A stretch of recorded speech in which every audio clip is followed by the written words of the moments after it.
Mana lain dari cinta adalah egois.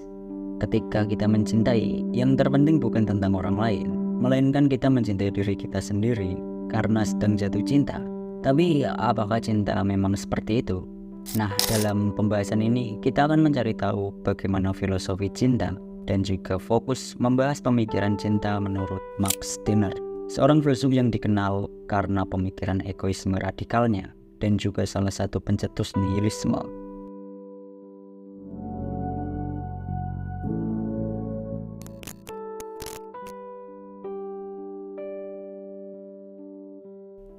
Konsep filsafat cinta telah dikemukakan oleh para filsuf dunia sejak ribuan tahun yang lalu.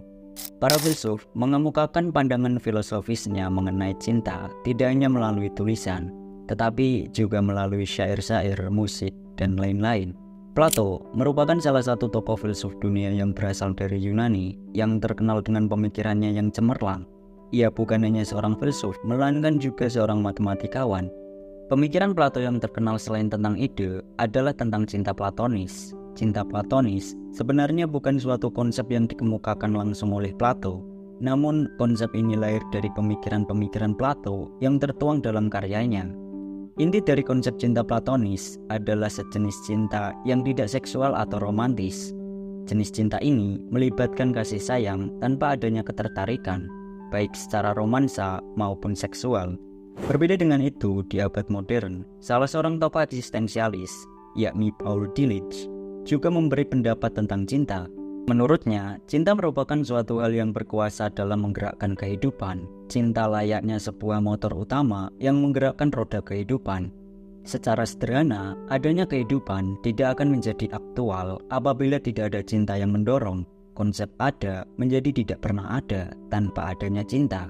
Tapi ada salah satu tokoh yang memberi pandangan tentang cinta yang menurut saya sangat menarik.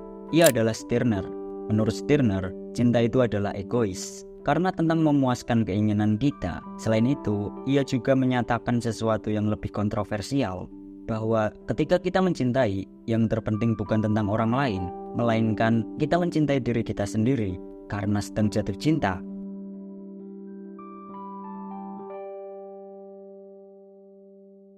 Stirner lahir sebagai Johann Casper pada tanggal 25 Oktober 1806, satu-satunya anak dari orang tua Lutheran kelas menengah ke bawah yang tinggal di Bayreuth.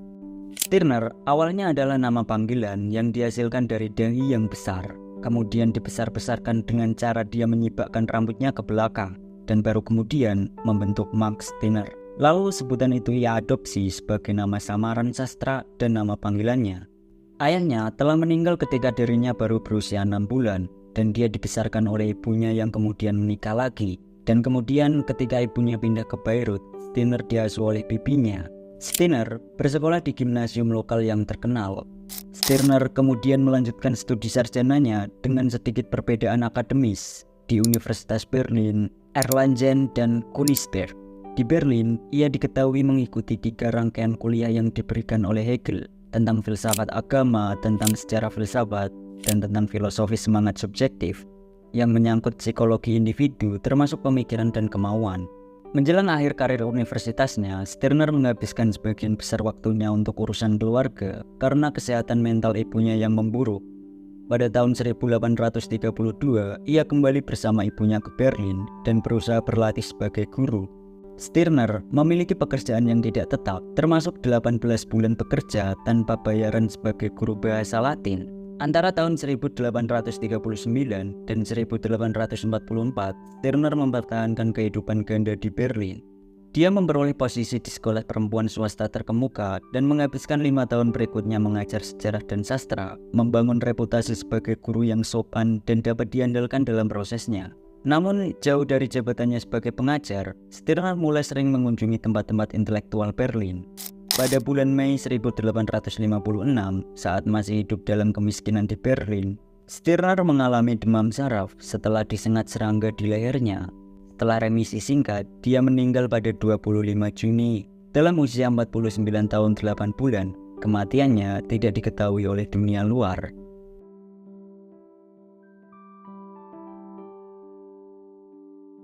Titik sentral dari filsafat Max Stirner ialah berbicara mengenai individu yang unik.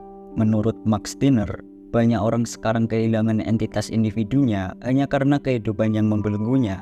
Dari titik tolak tersebut, Max Stirner mulai merumuskan konsepsi manusia egois atau yang diistilahkan dengan sang unik. Sederhananya, Stirner membentuk sang unik adalah dengan cara awal mencintai diri sendiri. Stirner menyatakan bahwa individu sang unik karena manusia berbeda dalam hal tubuh, keinginan, tindakan, serta pengalamannya. Lebih lanjut, Stirner menginginkan pengembalian harkat martabat seseorang menuju individu yang unik yang harus dengan proses-proses yang dilaluinya.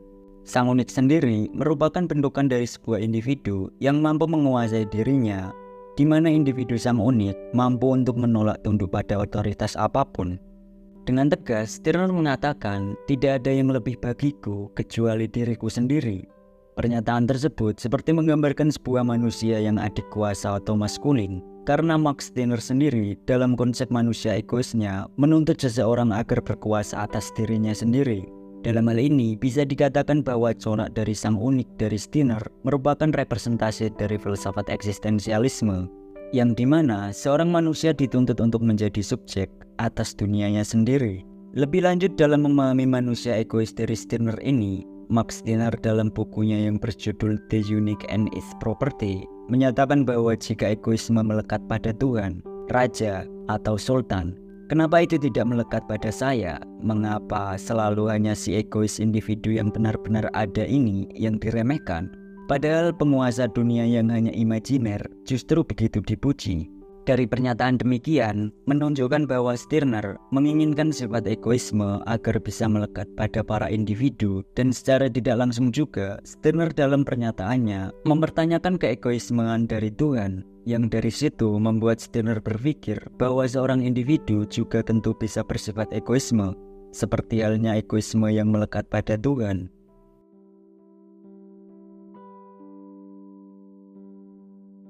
Masalah Stirner dengan cinta yang romantis ada dua. Pertama, bahwa cinta harusnya tidak egois. Dan kedua, cinta menimbulkan istilah kewajiban pada yang merasakannya. Menurut Stirner, hubungan yang romantis menimbulkan kewajiban untuk saling mencintai selamanya.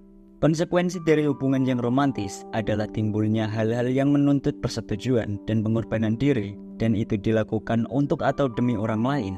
Mematuhi kewajiban untuk mencintai sama saja dengan penyangkalan atas diri sendiri, karena hal itu seakan mengubah makna mencintai menjadi memperbudak seseorang yang disebut-sebut sebagai kekasih dalam sebuah hubungan. Hal ini secara tidak langsung membuat mereka tidak memahami makna dari cintanya tersebut, melainkan hanya gejala manisnya saja. Menurut Stirner, seseorang seharusnya tidak mengubah makna cinta menjadi hantu yang membuat dirinya tunduk kepada ketakutan. Stirner menegaskan, untuk menjadi manusia, kita harus rela mematahkan heroisme tersebut, sehingga kita dapat menetapkan diri sendiri sebagai penentu diri, bukan sebagai yang terikat oleh moralitas. Ia kerap mencemooh gagasan bahwa mencintai harus melibatkan pengorbanan diri, tanpa menghadirkan kesenangan diri. Dalam artian, pengorbanan yang dilakukan hanya untuk mendapatkan atensi semata saja. Baginya, jika kita melakukan hubungan pengorbanan tanpa kesenangan diri, ia menyatakan hal semacam itu merupakan sifat dari pasien rumah sakit jiwa. Pada dasarnya, kita kerap menemukan diri sendiri dalam pertempuran, yaitu saat-saat ketika kita menegaskan, membela, dan mencoba memahami diri sendiri.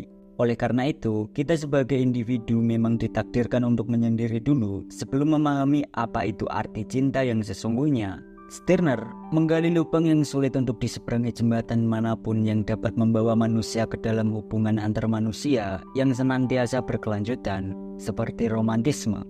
Namun, alih-alih mencintai orang lain tanpa pamrih, Stirner menyarankan pentingnya mencintai diri sendiri. Alternatif lain untuk cinta yang romantis adalah cinta atas diri sendiri. Maka hubungan yang didasarkan pada kesenangan diri tentunya akan secara otomatis mendukung konsep cinta atas diri sendiri. Mencintai diri sendiri berarti menghargai diri sendiri sebagai sesuatu yang unik. Stirner menyebut individu unik karena manusia memiliki keadaan yang berbeda masing-masingnya dalam hal keinginan, tindakan, dan pengalaman. Menjadi unik adalah bentuk penguasaan atas diri di mana individu menolak untuk tunduk pada siapapun atau apapun. Saat mencintai diri sendiri, maka muncullah konsep penguasaan atas diri. Penguasaan atas diri memiliki dimensi eksternal dan internal yang mengharuskan seseorang untuk tidak diatur oleh hasrat atau emosi seperti nafsu birahi. Stirner memberikan contoh seorang pria yang dengan rakus mengejar materi untuk kesenangan egoisnya sendiri. Stirner menolak egoisme semacam itu sebagai hal sepele. Pasalnya, seseorang yang tamak telah menjadi budak dari satu nafsu yang berkuasa, yang ia sebut sebagai hantu pemuasan materi. Demikian pula, orang yang tergila-gila karena cinta adalah seseorang yang dirasuki oleh keinginan nafsu belaka.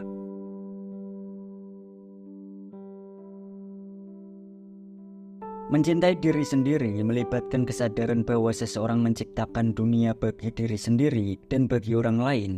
Setelah melewati masalah romantisme, seseorang sudah harusnya sadar bahwa ia adalah pencipta dirinya sendiri. Tapi penciptaan ini bukan berarti secara harfiah seperti Tuhan, melainkan bahwa seseorang menciptakan identitas metafisikanya sendiri. Lantas, mengapa seperti itu?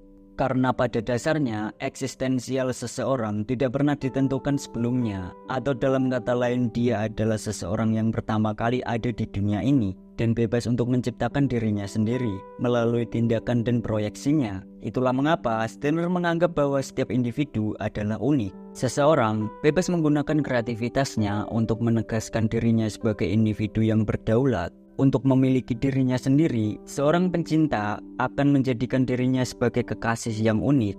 Elemen selanjutnya dari mencintai diri sendiri adalah menerima diri sendiri dengan sepenuhnya. Stirner mengatakan, itu adalah kunci untuk mendapatkan kebahagiaan yang apa adanya. Hal ini dapat disandingkan dengan analogi yang digunakan oleh Jean-Paul Sartre, yaitu tidak ada yang lebih konkret bagi individu selain keberadaan diri sendiri.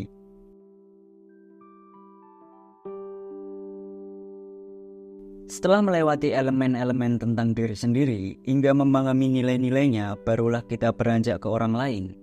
Stirner berpendapat bahwa cara terbaik untuk mendapatkan nilai dari diri sendiri adalah melalui hubungan dengan orang lain. Seseorang yang berhasil mencintai orang lain merupakan seorang pribadi yang lebih kaya dibandingkan apapun. Mencintai orang lain dapat membuat bahagia dan itu merupakan hal yang natural. Stirner menegaskan dengan membuka elemen tentang diri, maka ia membuka pula peluang akan mencintai orang lain dengan pengabdian, pengorbanan, dan ketulusan, suatu hal yang sangat tradisional. Ini menunjukkan bahwa seseorang yang unik masih dapat merasakan hal yang secara tradisional dikaitkan dengan cinta. Sebagaimana yang dikatakan Stirner, jika aku melihat orang yang kukasihi menderita, aku akan menderita bersamanya dan aku tidak akan istirahat sampai aku mencoba segalanya untuk membuatnya nyaman dan merasa terhibur. Terlepas dari keinginan Stirner untuk mengorbankan nyawanya, kesejahteraan, kebebasan, dan banyak hal lainnya untuk kekasihnya, dia bersikeras bahwa dia tidak sama sekali melepaskan dirinya sendiri.